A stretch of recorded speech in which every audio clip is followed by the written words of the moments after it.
Hello students, welcome to Lakshya, the initiative of Law Excellence. ఇవాల్టి మన first article వచ్చేసి ప్రాథమిక వైద్యం గురించి.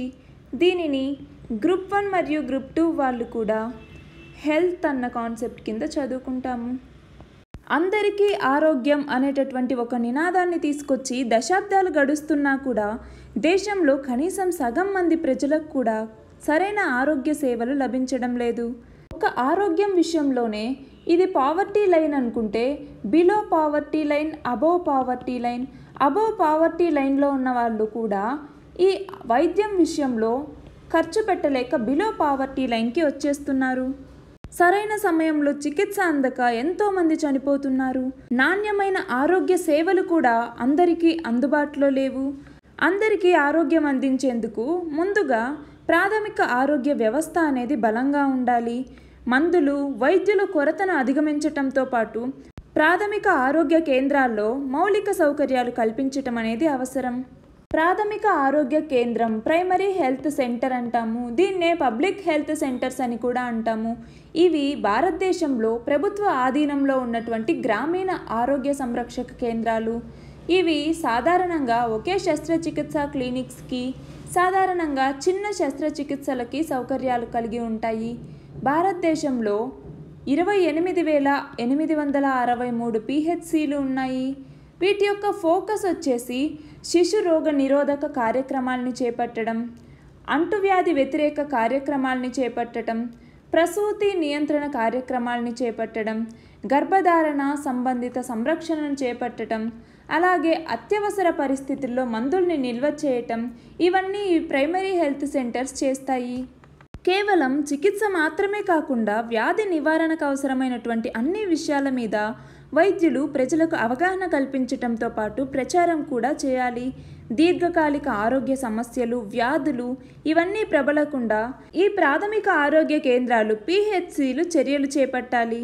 మనకి 1978లో కజకిస్తాన్లో జరిగినటువంటి ఆరోగ్య సదస్సులో ఆరోగ్యాన్ని ప్రాథమిక మానవ హక్కుగా గుర్తించారు. 2018 అక్టోబర్లో జరిగినటువంటి సమావేశంలో 197 దేశాలు ఈ అంశానికి మరింత ప్రాధాన్యం ఇచ్చాయి. సార్వత్రిక ఆరోగ్య సంరక్షణకి ముందుగా ప్రాథమిక ఆరోగ్య రంగాన్ని బలోపేతం చేయాలి. ఈ తీర్మానం చేసిన దేశాల్లో భారత్ కూడా ఒకటి. ప్రపంచంలోనే అత్యధిక నవజాత శిశు మరణాలు సంభవిస్తున్నటువంటి దేశం భారతదేశం. దేశవ్యాప్తంగా 2011-12లో దాదాపు 5.5 కోట్ల మంది ప్రజలు అనారోగ్యం కారణంగా పేదరికంలోకి వెళ్ళిపోయారు. 2016లో అధిక రక్తపోటు, మధుమేహం, క్యాన్సర్ ఇలాంటి వాటితో చాలామంది ప్రజలు చనిపోయారు. నాణ్యత లేని వైద్యం కారణంగా దేశవ్యాప్తంగా ప్రతి సంవత్సరం 8 లక్షల మంది చనిపోతున్నట్లు అంచనా. గడిచిన 2 ఏళ్లలో ఈ సంఖ్య మరింత పెరుగుతూ వస్తోంది. 2017 నాటి జాతీయ ఆరోగ్య విధానంలో సమగ్ర ప్రాథమిక ఆరోగ్య సంరక్షణని ప్రధాన అంశంగా తీసుకున్నారు. ఆయుష్మాన్ భారత్ అనేసి మనకొకటి ఉంది. ఆయుష్మాన్ భారత్లో ఆరోగ్య సంరక్షణ కేంద్రాలు, ఉప కేంద్రాలకి పెద్దపీట వేశారు. ఈ ఆయుష్మాన్ భారత్లో పొందుపరిచినటువంటి పెద్ద వ్యాధులకి చికిత్సను అందించే ఆసుపత్రుల్ని ప్రోత్సహిస్తూనే ప్రాథమిక ఆరోగ్య కేంద్రాల్ని కూడా బలోపేతం చేయాలి. అలాగే పెరుగుతున్న జనాభాకు అనుగుణంగా ప్రాథమిక ఆరోగ్య కేంద్రాల్లో వసతుల్ని కూడా మెరుగుపరచాలి. మనం చూస్తే 73% ఉప కేంద్రాలు గ్రామాలకు దూరంగా ఉన్నాయి. వీటిలో 28% ప్రజా రవాణా వ్యవస్థకు అందుబాటులో లేవు. ఉప కేంద్రాల్లో ఔషధాల కొరత ఉంది. ప్రాథమిక ఆరోగ్య కేంద్రాలు, ఉప కేంద్రాల్లో 24-38% సిబ్బంది కొరత ఉంది. గ్రామీణ ప్రాంతాల్లో 58%, పట్టణ ప్రాంతాల్లో 68% పైగా ప్రజలు నాణ్యత లేకున్నా కూడా అందుబాటులోని ప్రైవేట్ ఆసుపత్రులనే ఆశ్రయిస్తున్నారు. గ్రామీణ ప్రాంతాల్లో మౌలిక వసతులు లేకపోవటం, మందుల కొరత, పని భారం వీటి వల్ల వైద్యులు గ్రామీణ ప్రాంతాల్లో పనిచేయటానికి ముందుకు రావటం లేదు. 1974 ప్రాథమిక ఆరోగ్య కేంద్రాల్లో అసలు వైద్యులే లేరు అనేసి అంచనా. ఉన్న వాటిలో కూడా సుమారు 39% మంది వాళ్ళ యొక్క విధులకు గైర్హాజరవుతున్నారు.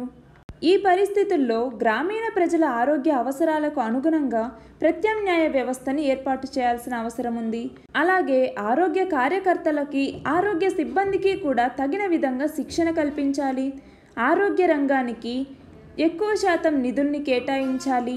ప్రజా ఆరోగ్యపరంగా ప్రభుత్వం చేస్తున్నటువంటి తలసరి ఖర్చు చూస్తే 1112 రూపాయలు మాత్రమే. ప్రపంచంలో ఉన్నటువంటి 50 అల్ప ఆదాయ దేశాల్లో సొంతంగా వైద్యం చేయించుకునే ప్రజలున్నటువంటి 6వ అతిపెద్ద దేశం భారత్.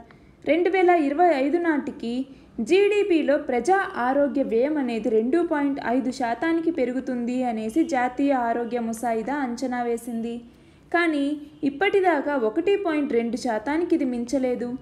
ఆయుష్మాన్ భారత్ పథకం ద్వారా కూడా కేటాయింపులు ఎక్కువగా ఉన్నట్లు కనపడుతున్నా కూడా ప్రాథమిక ఆరోగ్య సంరక్షణకు వచ్చేసరికి కేటాయింపులు చాలా తక్కువగా ఉన్నాయి.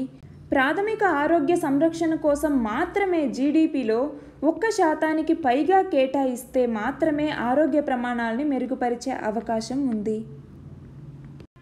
మన నెక్స్ట్ ఆర్టికల్ వచ్చేసి గ్లోబల్ వార్మింగ్, భూమి ఉపరితలం వేడెక్కడం గురించి. దీనిని గ్రూప్ 1 మరియు గ్రూప్ 2 వాళ్ళు కూడా ఎన్విరాన్మెంట్ కింద ఉన్నటువంటి గ్లోబల్ వార్మింగ్ అన్న టాపిక్ కింద చదువుకుంటాము. అమెరికా అంతరిక్ష పరిశోధనా సంస్థ నాసా గత 15 ఏళ్లుగా ప్రపంచవ్యాప్తంగా భూమి ఉపరితలం వేడెక్కుతోంది అనేసి తెలిపింది. ఉపగ్రహ అంచనాలు, క్షేత్రస్థాయి గణాంకాల ఆధారంగా ఈ అంశాన్ని నాసా నిర్ధారించింది. 2003 నుంచి 2017 మధ్య AIRSగా పిలిచేటటువంటి ఉపగ్రహ ఆధారిత ఇన్ఫ్రారెడ్ లెక్కింపు వ్యవస్థ ద్వారా భూమి యొక్క ఉష్ణోగ్రతను గణించారు. ఈ ఉష్ణోగ్రతల్ని Goddard institute for space studies surface temperature analysis లెక్కగట్టినటువంటి ఉపరితల వాయు ఉష్ణోగ్రతలతో పోల్చారు. ఈ 2 రకాల గణాంకాల సమాచారాలు కూడా భూమి ఉపరితలం ప్రపంచవ్యాప్తంగా వేడెక్కుతున్నట్లు తేల్చాయి. 2016, 17, 15 అత్యంత ఉష్ణ సంవత్సరాలుగా రికార్డులకు ఎక్కాయి. మన నెక్స్ట్ ఆర్టికల్ వచ్చేసి కాళేశ్వరం ఎత్తిపోతల పథకం గురించి. దీనిని గ్రూప్ 1 మరియు గ్రూప్ 2 వాళ్ళు కూడా తెలంగాణ ఎకానమీలో ఉన్నటువంటి డెవలప్మెంట్ అన్న టాపిక్ కింద చదువుకుంటాము. కాళేశ్వరం ఎత్తిపోతల పథకం అన్నది ఒక మల్టీపర్పస్ ఇరిగేషన్ ప్రాజెక్ట్. దీనిని కాళేశ్వరం వద్ద గోదావరి నది మీద నిర్మిస్తున్నారు. ఈ పథకాన్ని 2016లో ప్రారంభించారు. ఈ కాళేశ్వరం ఎత్తిపోతల పథకంలో మొదటి అంకం విజయవంతంగా ముగిసింది.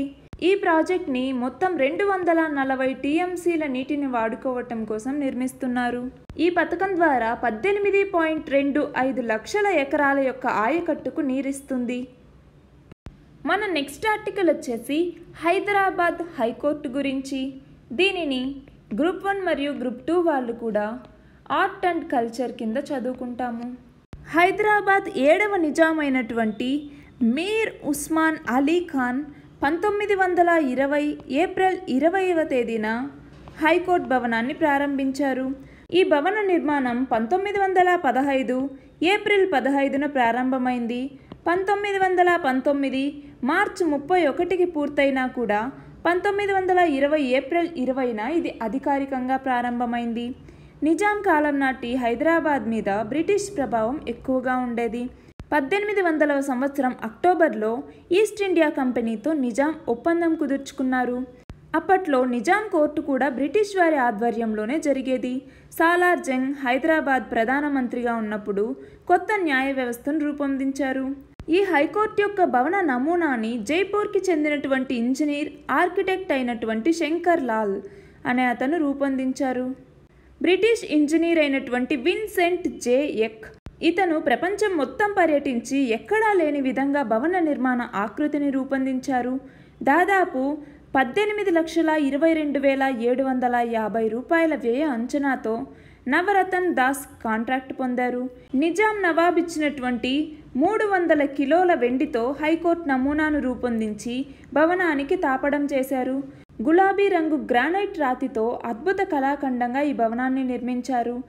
ఇది ఇండో ఇస్లామిక్ సాంప్రదాయ రీతిలో ఇందులోని డోమ్ల ఆకృతి ప్రత్యేక ఆకర్షణగా రూపొందించారు. దీనికి నిదర్శనంగా ఇప్పటికీ కూడా భవనం పైభాగంలో రామ్, రహీం అన్న పదాలు కనిపిస్తూ ఉంటాయి.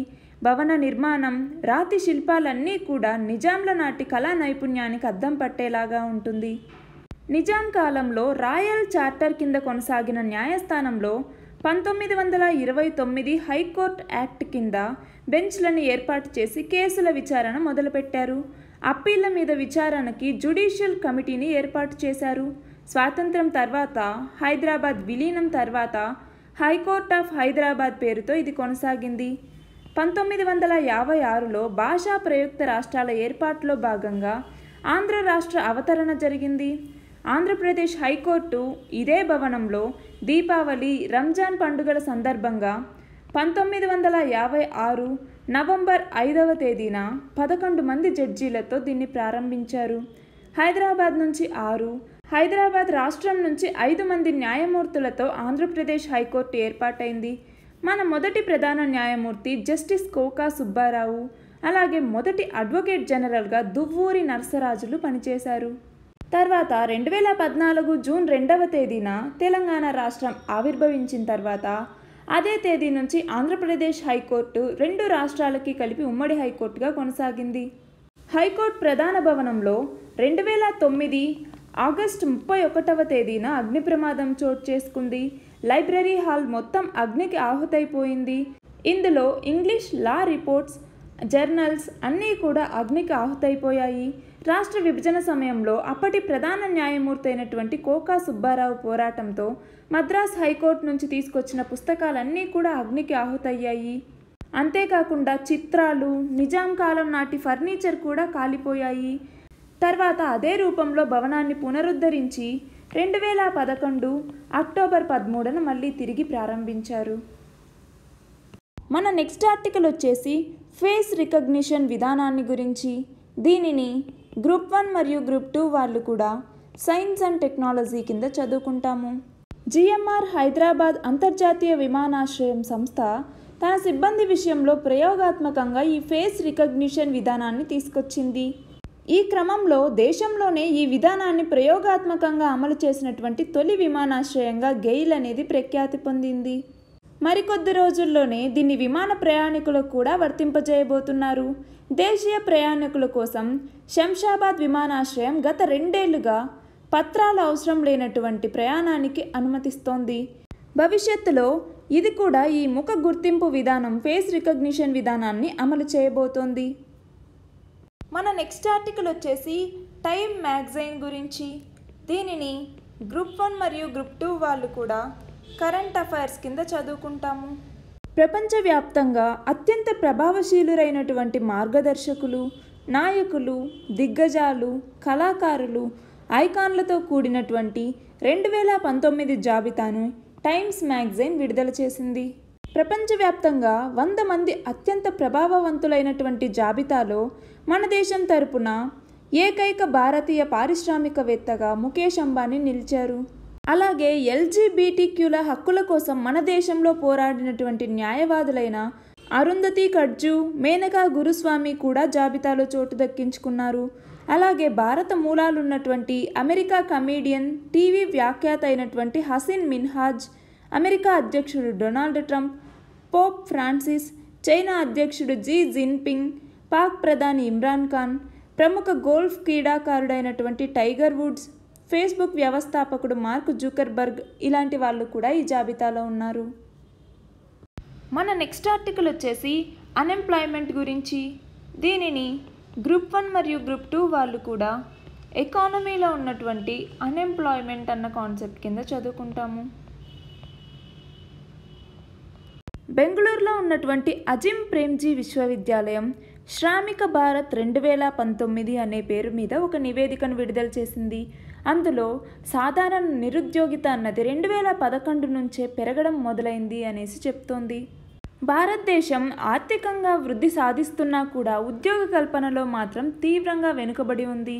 ఈ సమస్యను ఎదుర్కొనేందుకు ప్రభుత్వ పరంగా అత్యవసరంగా ఒక విధానాన్ని తీసుకురావటం, బడ్జెట్ పరంగా తగిన మద్దతును అందించటం, వేగవంతంగా ఉద్యోగ సృష్టిని ప్రోత్సహించాల్సిన అవసరం ఉంది అనేసి నివేదిక చెప్తోంది.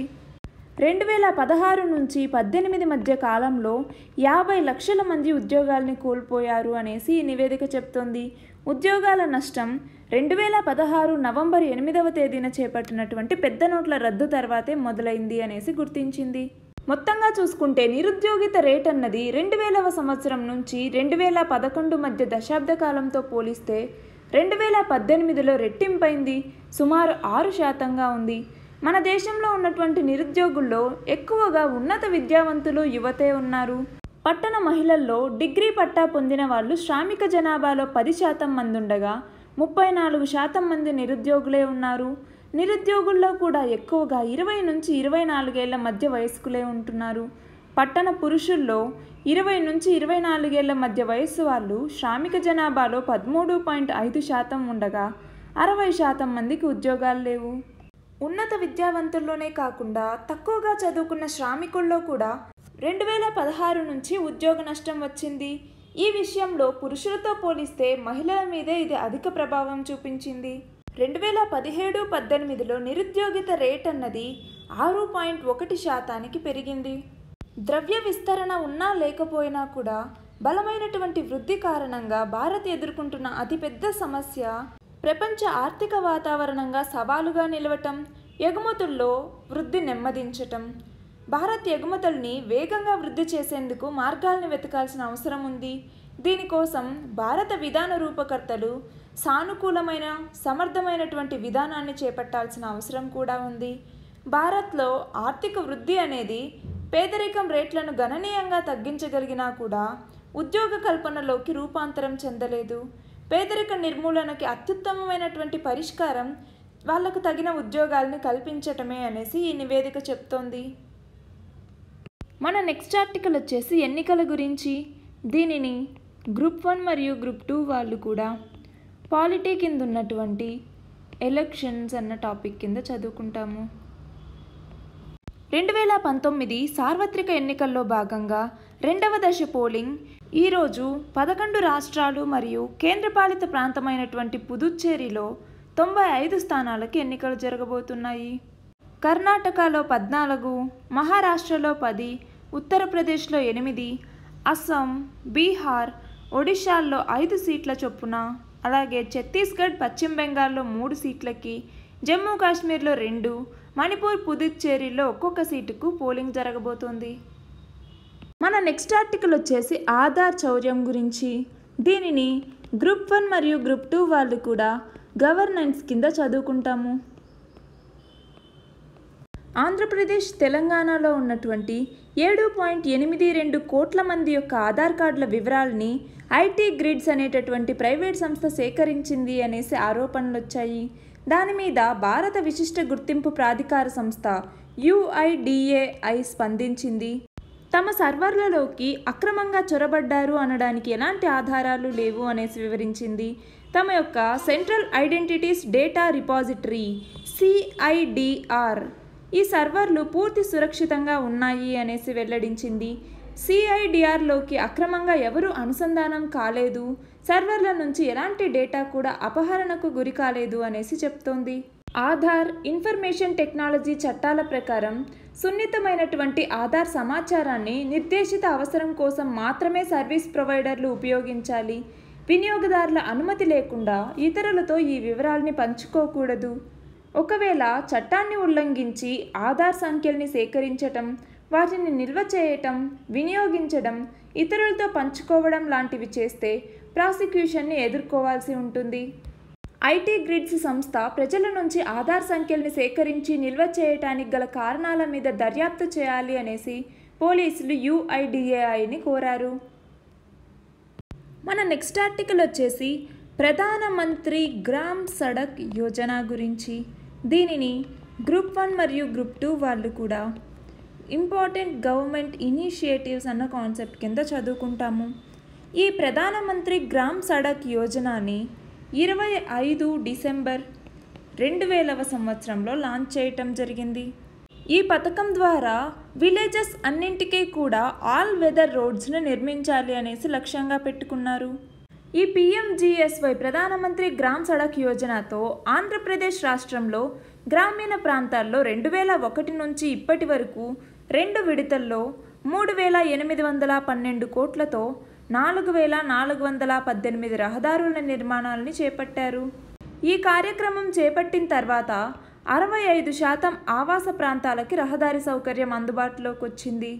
ఈ ప్రధానమంత్రి గ్రామ్ సడక్ యోజన కింద ఇంతకు ముందే చేపట్టి ప్రస్తుతం మరమ్మతులకు గురైనటువంటి గ్రామీణ రహదారులకి ప్రత్యేక కార్యాచరణను రూపొందించి ఆ పనులన్నింటినీ పూర్తి చేయాలి. ఈ గ్రామ్ సడక్ యోజన కింద పనులను చేపట్టినటువంటి గుత్తేదారు సంస్థలు ఏవైతే ఉన్నాయో 5 ఏళ్ల వరకు రహదారుల నిర్వహణ బాధ్యత తీసుకుంటాయి. 10 ఏళ్ల తర్వాత మళ్ళీ శాఖాపరంగా వీటి నిర్వహణ అనేది చూడాలి. కానీ చాలా రాష్ట్రాల్లో అక్కడి ప్రభుత్వాలు ఈ ప్రధానమంత్రి గ్రామ్ సడక్ యోజన కింద రహదారుల మరమ్మతుల మీద దృష్టి సారించలేదు. దానివల్ల చాలా రహదారులు దెబ్బతింటున్నాయి.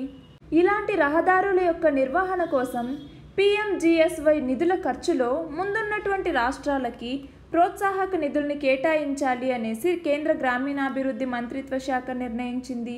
దీనికోసం ఆంధ్రప్రదేశ్ రాష్ట్రం నుంచి వెళ్లిన ప్రతిపాదనల మీద 2 విడతలుగా 85.32 కోట్లను కేటాయించారు.